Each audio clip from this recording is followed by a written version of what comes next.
5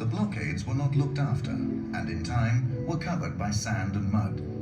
It was forgotten that this was a blockade from the Viking age. But every now and again, bits of the ships from these blockades were washed up.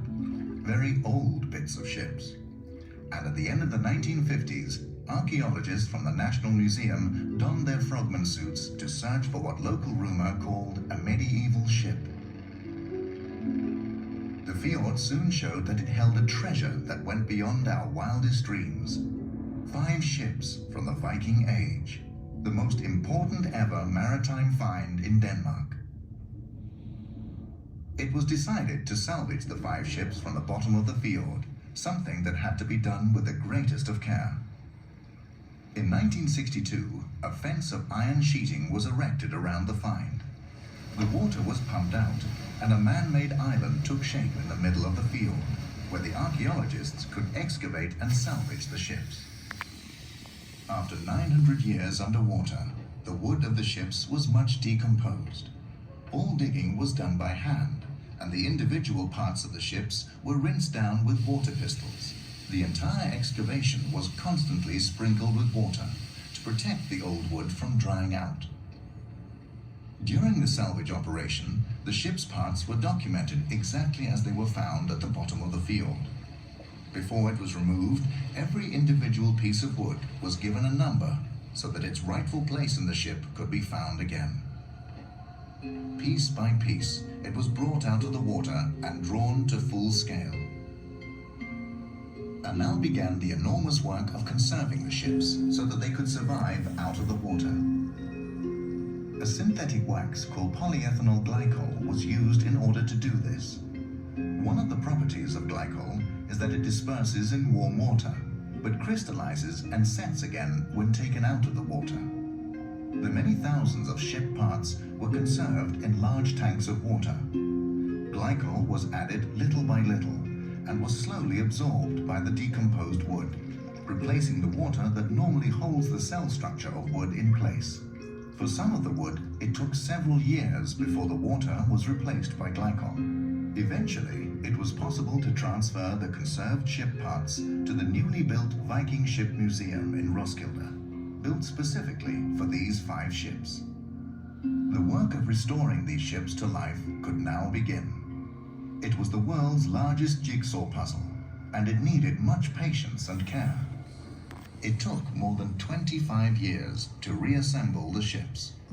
The 5 ships give a very representative picture of the fully developed sailing ships of the late Viking age. Ships which were built for particular purposes and waters, and to display the power, might and wealth of the Vikings.